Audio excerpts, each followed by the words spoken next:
My hands were my life. Not in a vague, I like to build things kind of way. I mean, they were my entire net worth, my identity, my future. I was Alex Chun, a concert violinist. My left hand, specifically, was my most valuable asset.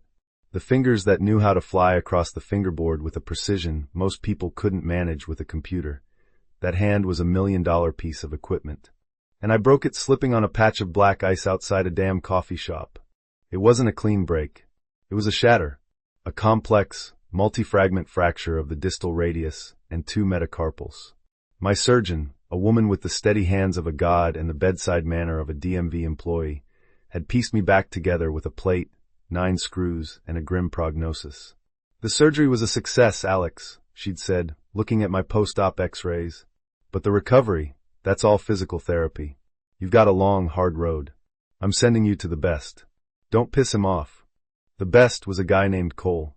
He worked out of a place called Peak Performance, which was less a quiet, zen-like clinic and more a loud, cavernous gym that smelled of rubber mats and industrial-strength cleaner.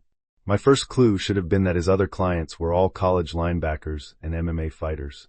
I walked in, my arm in a clunky new removable cast, feeling like a fragile, exotic bird in a lion's den.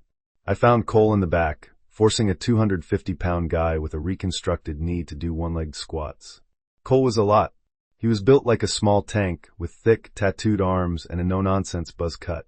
He looked at me, then at my file, then at my hand, which I was protectively cradling against my chest.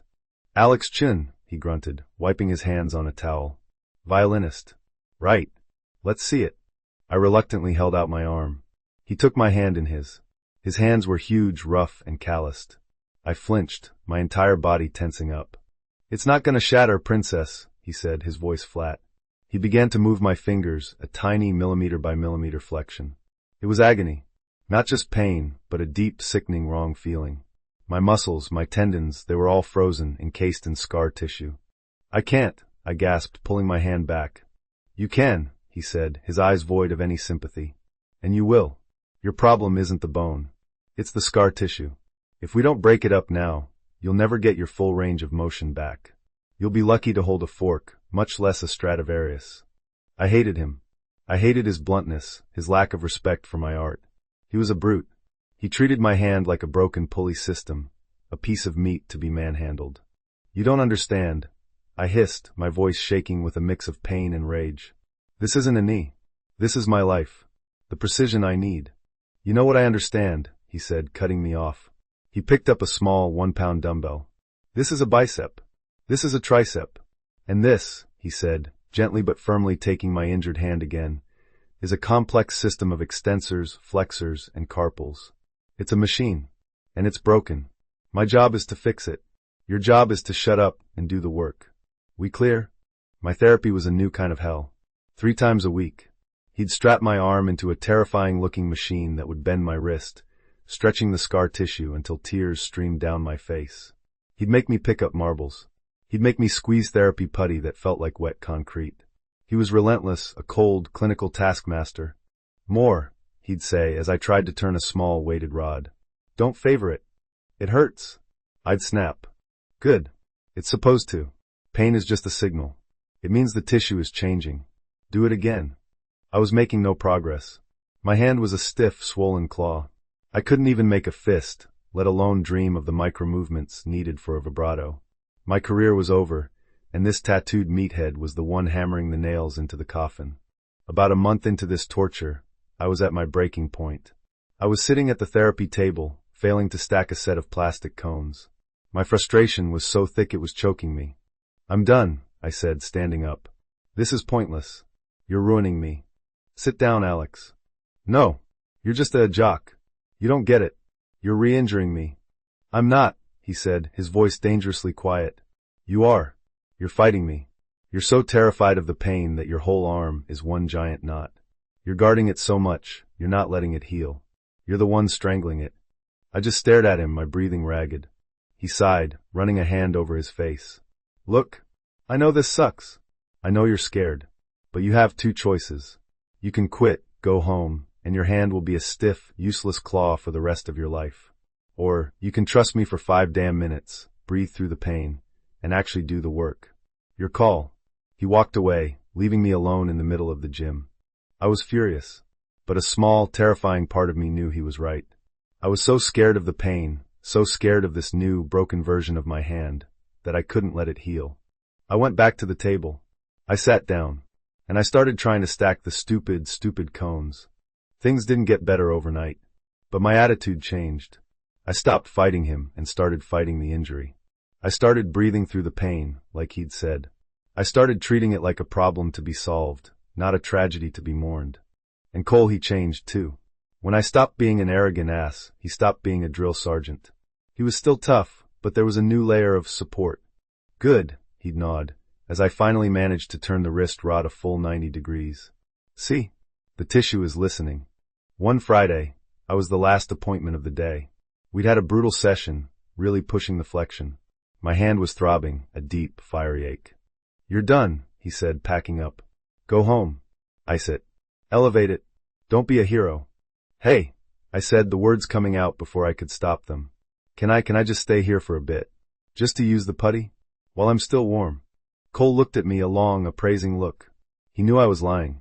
I didn't want to go back to my empty, silent apartment, where the only thing waiting for me was my violin case, which I couldn't even bear to look at. Fine, he said, tossing me a key card. But I'm setting the alarm at 9. Don't get any ideas about sleeping here, princess. The cleaning crew will vacuum you up. He left. I stayed. I sat at the therapy table, the gym now quiet and dark, the only light coming from the single lamp over my station. I worked the putty. I did the wrist stretches. I pushed and pushed, obsessed, desperate to feel some semblance of my old self. I worked until my hand was shaking, not with weakness, but with sheer, profound exhaustion. I don't know when I gave up. I just remember staring at my hand, at the angry red scar on my wrist, and feeling a wave of despair so heavy it felt like I was drowning. It was still so stiff, so useless.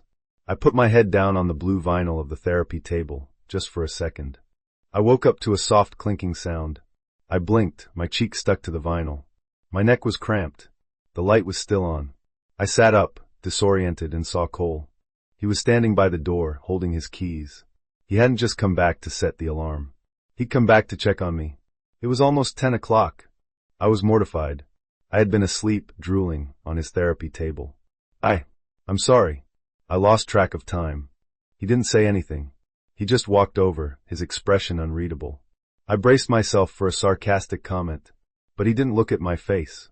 He looked at the table. I followed his gaze. I hadn't even realized it.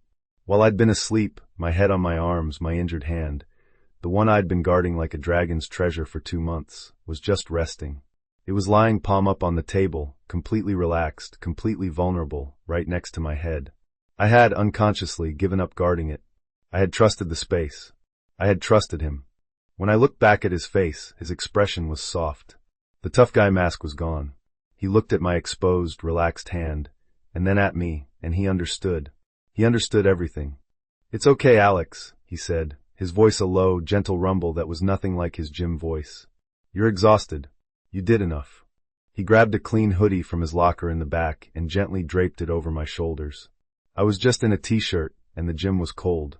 The hoodie was warm and smelled like clean laundry soap. Come on, he said, his hand lightly touching my back. I'll drive you home. You're in no shape to be on the train. In the car we were quiet.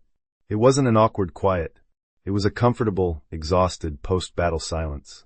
You're going to get it back, you know, he said, as he pulled up to my apartment. You don't know that, I whispered. I do, he said, turning to look at me in the dark. I've been doing this for 15 years. I know what a fighter looks like, and I know what a hand looks like when it's finally ready to heal. What I saw on that table tonight, that was it. You just had to let go. He was so close. I could see the flecks of gold in his eyes from the streetlight. All the fear and the pain and the frustration of the last 2 months, it all just melted away, replaced by this one clear, simple truth. This man was saving my life. I leaned in. He met me.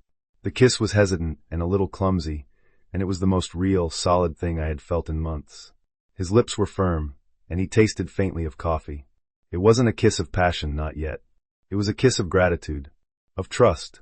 When I pulled back, he rested his forehead against mine for just a second. Monday at 10, he said, his voice rough. Yeah, I whispered. Monday. The therapy was still hell. But now it was our hell. We were a team. And I started to heal.